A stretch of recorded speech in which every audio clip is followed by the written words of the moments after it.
Awesome. Whoops. Good morning, everyone. Oh, I miss hearing the sound of you all. I want to ask you to unmute, but I think that would drive Lee crazy if I asked everybody to unmute. So I'm not going to do that. So I'm just going to pretend I hear your voices yelling good morning to me. How's the weather there? I'm looking out my window and there is a lot of snow, but it is indeed a beautiful day. I hope you enjoyed that piece. It was by Nemo Patel. They do some really beautiful music, so I encourage you to look them up.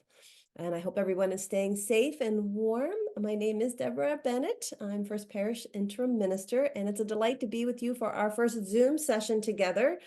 This is a throwback, isn't it? Oh my goodness. I hope no one has too many anxiety moments here when we're like looking at doing this again. But hopefully this is just for one day. And this morning, indeed, we're going to talk about the beginning of our month-long exploration of transformation is our theme this month. And this morning, we're going to talk about the ideas of letting go and letting in as part of our ongoing personal transformations. And later in the service, I'm going to invite you to join me in a little ritual, participatory ritual. It's all optional, so you don't have to, but we'll do that later in our time together this morning. But first, I want to continue this theme that started with that beautiful opening piece by Nemo Patel, a theme really of welcome. And this is a poem by a friend of mine, actually, Nina Manelson, who lives in Arlington, Massachusetts. And she specializes in doing work with around food and nourishing oneself. So this is a beautiful piece called If I Were to Invite Myself to the Table. If I were to truly invite myself to the table, it would have to be a big table, a long, wide table with many seats, with space to welcome all parts of me.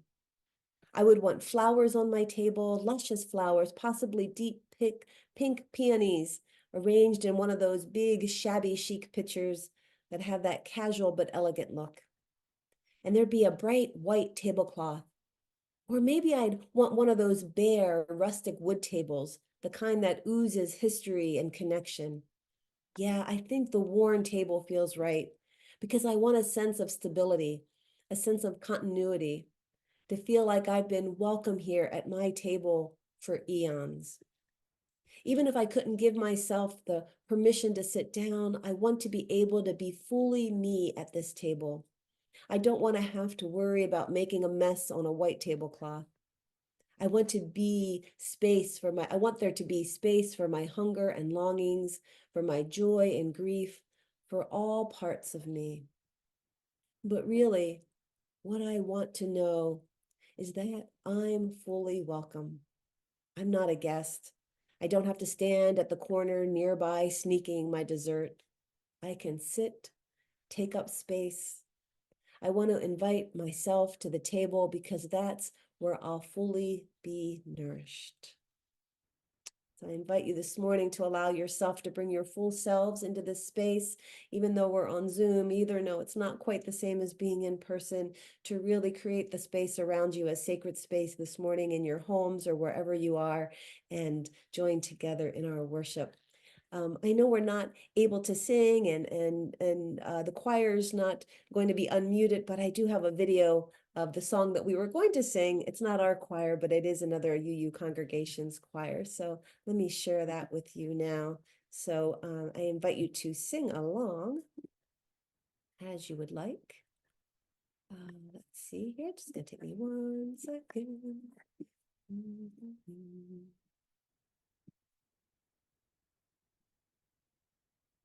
Amongst yourselves.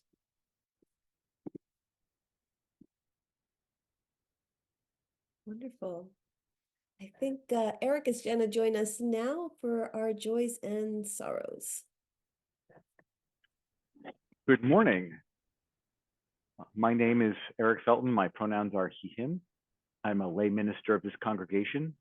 This is the time in our service that we set aside to acknowledge the joys and sorrows that we all hold. In both our sharing and our witness, we affirm our covenant to care for one another. Each Sunday, we light a vigil candle in recognition of the pain and suffering being experienced around the world due to ongoing war and violence. May this small act help us unite in our prayer for the end of all suffering. So I'm going to let Deborah or somebody else who has candles light that candle. If you have a personal joy or sorrow that you would like to share, please raise your hand in Zoom so that we can focus on you. Or you can type that into the Zoom chat, and I will gladly read that out loud.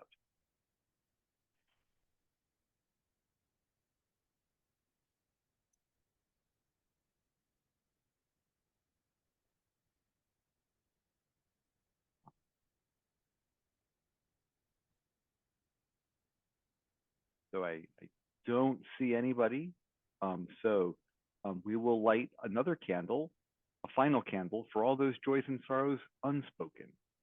May we hold in our hearts those. Oh, sorry, Lynn. Lynn Kavanaugh is raising her hand. Awesome. And Jada's holding our candle, so perhaps we can spotlight Oh. her instead of me because she's more prepared than I. Good morning, everyone. This is Lynn Kavanaugh. I can't believe I'm sharing in joys and sorrows. I never do that. I just want to tell you how pleased I am to see you all this morning.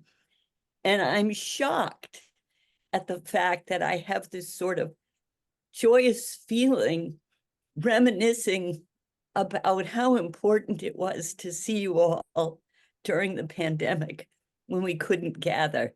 And I'm feeling very fond of this. It feels very familiar. Just want you to know how much it meant to me during the pandemic and how much you all mean to me today. Thank you.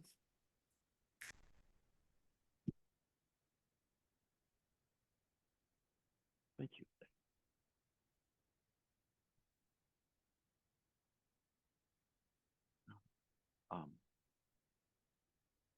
All right, may we light one more candle on behalf of those joys and sorrows that are left unspoken.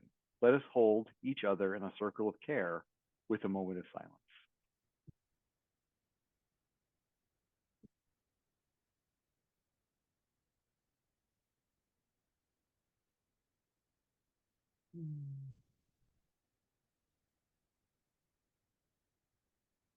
Blessed be. And thank you, Jada. Thank you, Eric. And thank you, Lynn, for that reminder. You know, how important this technology has been to all of us to hold our communities together. You know, it was sweet to go online and look for videos and see how many congregations had made videos over that time, you know, the choirs that had made videos, and I know you did as well. And it just felt like something that we can share with each other over time, you know, which is really, really sweet. Well, I'm going to invite us into a little time of meditation this morning. So, we are all sitting at home, probably in a nice, comfortable seat of some sort, but I'm going to invite us to sit up for a second. And I need a yawn this morning, so I'm going to invite you, as you are able, to just take a big stretch, take a big inhale, and then exhale, release your arms. We'll do that again. We're going to stretch. I'm going to invite you to take your hands and make them into fists. So stretch up, but stretch your fists up and squeeze tight, maybe even squeeze your arms tight a little bit with this deep inhale, and then exhale, let it all go. Shake it out a little bit. Those of you that don't have your videos on, you can get as crazy as you want because we can't see you, because we're going to do that one more time, but this time we're going to squish up our faces too. So I'm going to leave my video on so you can see my squished up face. Take a deep breath in and squeeze your arms and squeeze your face.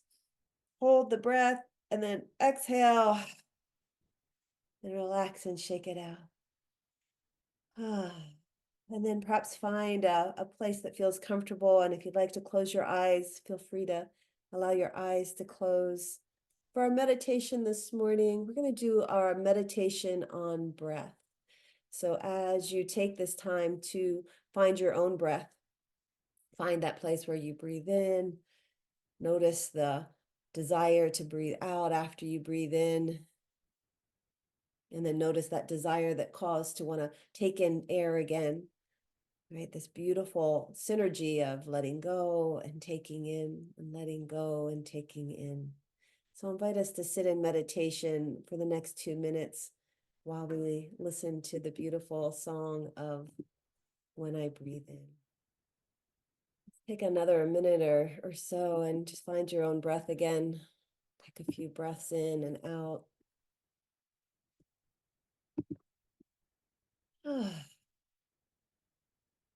Beautiful thing about snowstorms is we get this moment with extra permission to pause in our day. So please take this moment to feel your breath. Hopefully you are somewhere that is safe and cozy and warm. And as you feel ready, I'll invite you to open your eyes.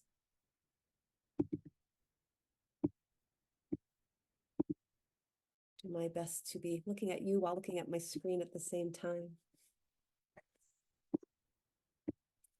So someone once shared with me that at the end of each year, after they've filled their journal full of thoughts and musings throughout the entire year, each day, they would take that journal and they would burn it. Now, when they first told me this, I was shocked. I know, actually, I was horrified. I just kept thinking, oh my gosh, all that writing just released, let go of into this fire, never to be retrieved. My writer self was definitely in grief. But then this person shared with me more about this spiritual practice that they held, about how by burning their writing, it helped them to let go more deeply of all the struggles and pain that had been contained in the words. And that even in letting go of the words that described beautiful times and inspired thoughts, they felt like they were acknowledging that ever-changing reality of life and just making room to let in whatever the new year was going to hold for them. As I listened to them, my heart turned to awe. I mean, such a powerful practice of letting go and letting in. But it seems our culture does not encourage too much of this kind of thing, this kind of free letting go. Sitting here in America at the start of the Common Era, number 2024, can you believe it? Even as I am surrounded by an abundance of things that have been joined by more things over the holidays, I am still inundated with a never-ending stream of advertisements that declare, but wait, you need something more. That thing you have needs a container, doesn't it? Or wouldn't you like a second color of that favorite sweater? Or, right? It just continues. It's an interesting trap we have fallen into that I fear not only that we will not escape from, but that we don't even know we have fallen into. There's this old story, I'm sure you've heard it, about how monkeys were caught in India, although I've heard this story from different countries, and I do apologize to the monkeys if this is not true. But the story basically goes like this, or at least one version of the story goes like this. Many years ago, a man came to a village in India to catch monkeys because he wanted to sell them to the zoo. Now, the monkeys, however, were very clever, and every sort of trap that he tried failed. And a young boy was watching the man's pathetic attempts, and he was just laughing. So the man finally said, well, if you can catch a monkey, I'll give you 10 rupees. So the boy went to his home and took a clay pot with a narrow neck and placed in it a pile of nuts at the bottom of the pot, and he tied the pot to a tree. And sure enough, soon the pot was discovered by a monkey who slipped his hand into the pot and grabbed a handful of nuts. But he couldn't pull his hand out of the narrow opening. So the monkey panicked and started making loud noises, and the boy and man heard the ruckus and ran to where he was. And the man was amazed and asked the boy what his secret must be for trapping monkeys. Why is it so easy for the monkey to get his hand into the pot, but so hard for him to get it out? And the boy laughed and said, that monkey could have easily gotten his hand back out and escaped, but he would have had to let go of the nuts in the pot, and he just wasn't willing to let go. They rarely are, he added. So I hear this story and I think that perhaps as a culture, we too suffer from this inability to let go of what we think we need, even when it may cause our own and indeed the planet's demise. I don't blame any one of us individually for doing this. After all, we are surrounded by this culture that encourages us to grab what we can and hold tight. And yet I've come to believe at the core of our fear or reluctance to letting go is not so much an attachment to the thing we are holding, but I think it's more a lack in the required trust that letting go will be followed by letting in, that the exhale will be followed by an inhale. And I received a profound lesson in this when I traveled to India for a month in the fall of 2022. While staying in the outskirts of the small village known as Kairvarohan, the locals often called it Karvan, we spent a lot of time at a temple built by our teacher's teacher, Swami Kripalavanandaji. He's the namesake for the Kripalu Center in Lenox. He has since left this world, but the devotion of his students is still very much alive. Prior to his death, his devotees managed to build a beautiful temple and school for yoga on the outskirts of this very small, impoverished town. On many of our days there, after morning prayers and meditation at the temple, and after a stop and a fueling up of ample dosages of chai tea from the street chai wala, we would go see one of the swamis who lived there and was a lead teacher in our lineage. His name was Swami Muktanand. His days were spent in spiritual practice and teaching, but he found time to meet with us, his American spiritual cousins. On the first day we went to see him, we met his assistant, a young woman named Suni. And it struck me immediately how gracious and present and truly joyful this young woman was. Each day we went to see the Swami, she would greet us with such welcome, and she would speak often of how grateful she felt for the good fortune to be able to serve the Swami, and by extension, his friends, us Americans. We would come to learn that dear Suni lived many miles from the temple, and that her only means of transportation was by bicycle. She would ride over an hour and a half each way to come to work. And in fact, she brushed this fact off by being insignificant compared to the joy she said she had in her job of serving the Swami. On our last day there, we had the great treat of being taken by the Swami himself in a borrowed tiny car to a sacred location, the Narmada River. Now, first, I will say that if you have never been in a tiny car with 5 people driven by a Swami, weaving in and out and around cows and chickens and bull carts and other cars coming straight at you, and tons of motorcycles, many with 3 to 5 people on them, on the dirt streets of rural India, I would highly suggest you do put this on your bucket list. It is an experience not to be missed. Anyway, after our visit to the sacred river and a Hanuman temple, Suni spoke to the Swami in earnest in Hindi. And after receiving his consent, she turned to us and asked if we would please come to her home for a beverage on the way back to the temple. Well, of course, we could not deny this request, so Swamiji turned off the main road and we bumped our way through fields and dusty pathways, ending up pulling into a tiny one-street village. Now, Suni began getting very excited as she saw her house. "That's my house. That's my home," she said, pointing out the window. Suni lived with her new husband and his parents and his siblings, 7 people in all. Now, my Western companions and I gingerly got out of the car and looked in the direction she had pointed because we weren't exactly sure where to go. Our Western eyes only saw a stone and mud structure not much bigger than a backyard shed for a mower here in America, and it was sandwiched between other such structures. Suni led us on a small path to the front porch, which also served as the chicken coop, and into a small room, which was totally empty. And that room was attached to another small room. This one had a small table, a few shelves with miscellaneous items on them, and an old refrigerator, and a very large old air conditioner. This was the main room of the house.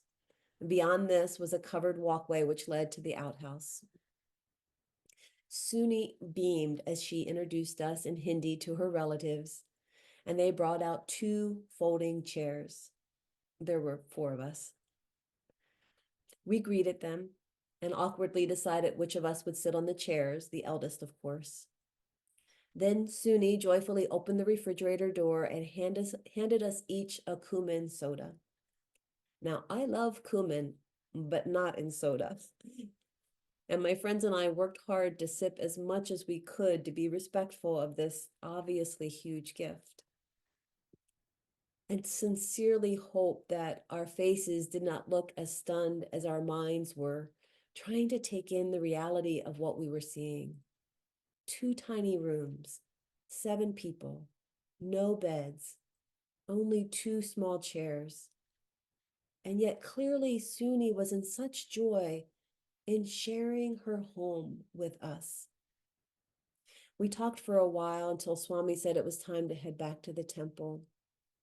And over the next few weeks, this kind of experience actually repeated itself several times. We would be invited into people's extremely modest homes and offered amazing, generous hospitality. And I remember arriving back home a month later, and I looked around our 2,400 square foot home and felt such a weight surrounding me.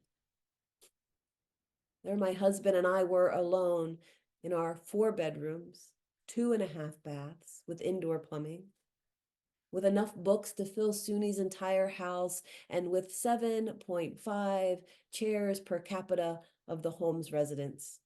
I counted. What did we need 7.5 chairs per person for? I don't know. Suni and the others we had visited probably averaged 0.5 chairs per house resident, if not less. Floors were a useful place to sit, they felt. Now, of course, this mostly lack of things was due to the condition of economic lack in their villages, and I don't want to idealize their lives at all, especially the lives of women living in poverty in India, and that's a sermon for another day. But I couldn't help noticing that by not having so many things in their lives, Suni and the others seemed to have a far greater capacity to not only cherish and find joy in the simple things, but to actually let in the gifts of life that surrounded them and freely offer what little they had. Conversation, a simple soda. These were moments to enjoy and to share, not to hold on to. And there was something else I had to admit as I continued to reflect on my time in India. I found it humbling that clearly Suni did not attach her self-worth to the size or fanciness of her home, to the things that she had. At the time, I have to admit that I had been confused by why Suni would have wanted to show us her home. Why wasn't she embarrassed? I remember thinking at the time. As the memory of her gracious presence and generosity and deep inner strength and connection to something greater than her circumstance continues to wash over me, I am aware daily of the inner work I still need to do. How I still find my self-worth at times in the things I have. Buddhist teacher Pema Chodron reminds us, only to the extent that we expose ourselves over and over to annihilation can that which is indestructible be found in us. Well, I have to say the word annihilation feels a little strong, and I don't know that I like it very much, but I think her point is well taken. All that we hold on to becomes a blockage to the ever-flowing exchange of who we are becoming. If we mistake who we really are for that which we think we are, we will never find that which we seek, that which is, as she puts it, indestructible in us. Tara Brach, a Unitarian Universalist raised Buddhist teacher, says it beautifully when she says that letting go isn't actually a doing. We don't do letting go. It's actually an undoing, a releasing of the way we are tensing. I watch my little 2.5-month-old granddaughter discovering her hands. She's learning how to reach out for and grasp. Her tiny fingers now are curled up tightly so often. And it feels like her brain's trying to convince them that to have what she wants, they have to first let go and open up. And it's a beautiful thing to watch, that figuring out of opening. In order to let go, we must first trust that what we are letting go of is not who we are. Of course, most often it is not the physical things in life that we are in most need of letting go, is it? Sometimes, maybe mostly, I think that we have our hands tightly wrapped around a stuck jar with more subtle things inside. Sometimes the hardest things to let go of are in the form of our thoughts, our righteous opinions, our projections about others, our own desires, our internal struggles, and that nagging whisper of self-doubt and self-judgment. I wonder if anybody has their hand tightly gripped on any one of those. I know I do. So this morning, I humbly ask you, as we begin this new year, what is it for you? What needs to be let go of that may be blocking what is indestructible in you? And also, what is ready to be let in? What is ready to come into your life that perhaps you have been resisting, or perhaps there's just been so much holding that you haven't been able to open, to let in? Now, although we're not together and I had a whole ritual designed for us in person, I want to offer you an opportunity this morning to create your own small ritual of letting go and letting in. So if you'd like to play along, you can do this in two ways. You can either grab 2 pieces of paper and a pen or something small to write on. You can also just do this in your head, although sometimes having something tactile is really helpful. So if you want to grab a piece of paper or two. In a minute, I'm going to play a little music, and I'm going to invite you that while that music is playing, to think of something that you feel it may be time to let go of. And write whatever it is on the paper, and then we're going to come back together. It's only going to be about 2 minutes. And remember, this can be a thing or something more subtle, like a feeling or an opinion or some self-doubt. You're not going to have to share this with anybody else. This is just for you, okay? So I'm going to play a little music and invite you to take these 2 minutes to do a little self-reflection. Let's see here.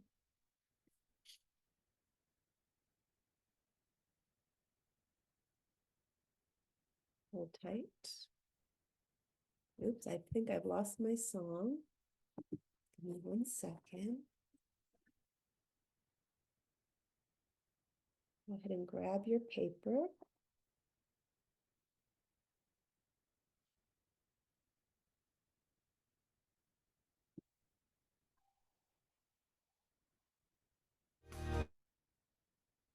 See, didn't know that the music was going to stop when I stopped screen sharing.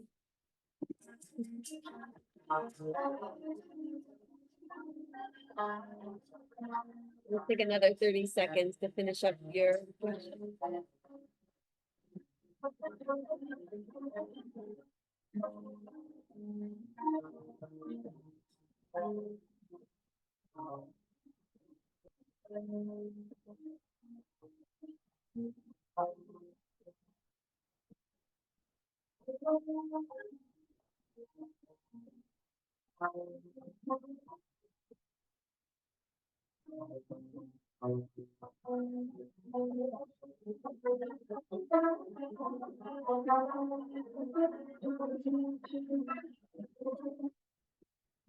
Anybody recognize that song? All right. How are we doing? Does everybody have something written down or something in mind? All right. So Now, I know we don't have an actual fire here, but we do what we can here on Zoom land. All right, so it's a simple exercise, and it's definitely, I think, more powerful when you're with other people, but it's one that I return to again and again. Like sometimes just be like, okay, here's the thing I need to let go of. And sometimes it's that tangible holding something and then physically letting it go as a representation. And I think back to the friend who burns her journals and just what a powerful act that is for her. There's a beautiful poem by Dana Forbes.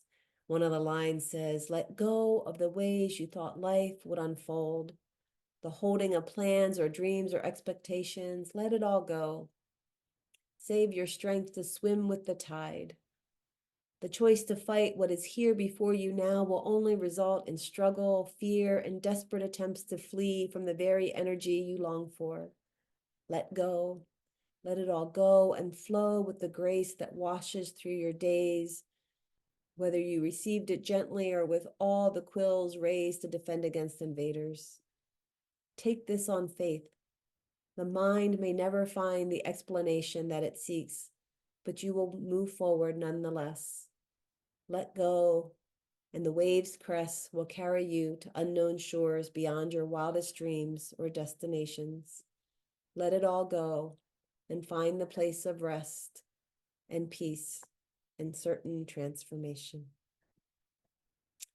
So before we end this morning, we have one more thing to do. Since we've let some things go, we now want to claim what we want to make room for.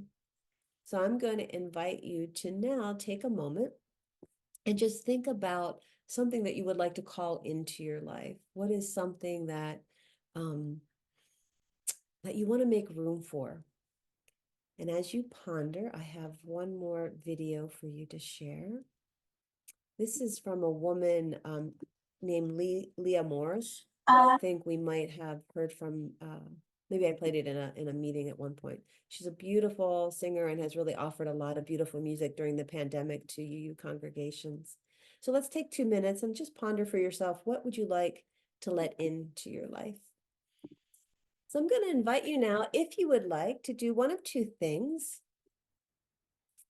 Oops, it said I am no longer sharing sound. I'm sorry, I just got some messages. I'm sorry if you missed something. Can you hear me? Yes, you can hear me. Did you not hear that song? You could hear it, okay. So I love Lee Morris. She just offered so much to us. Two opportunities here. One is just write your thing down and you can put it somewhere. Maybe you want to put it on your mirror in the bathroom or in a drawer in your desk, but just have a little reminder of what it is that you want to make sure you are giving space for in this new year. If you would like to declare it out loud to everybody, I invite you to write it into the chat. Right now, you can, if you know how to do that, you click on chat and you can chat with everybody. You should come up as everybody. And let's give a minute, and I'm going to invite a few of you to write into the chat something you want to declare for yourself for the new year. What is it that you want to bring in for yourself? Make room for yourself. Don't be shy.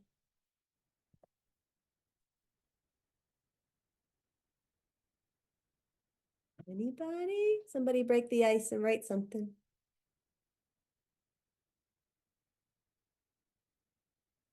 All right.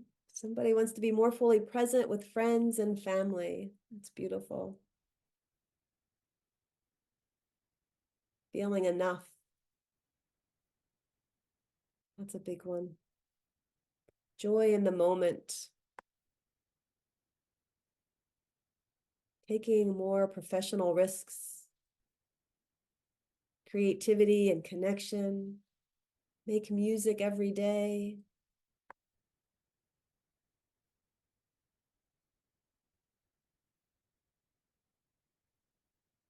Calm.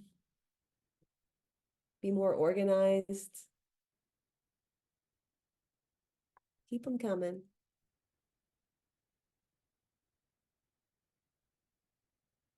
To deepen 3 to 6 relationships. Lack of fear about difficult conversations. Someone's given Chauncey some thumbs up on that deepening of relationships. Learn something new every day. So I invite you, and you can continue to type if you're in the middle of typing into the chat, continue to do that. But I invite you to really take this seriously, to really remind yourself, here is something that you want to consciously make room for in your life. And then ask yourself, what needs letting go? What needs letting go as you also make space for this letting in? I'll return once more to Dana Fald's, who says, there is no controlling life.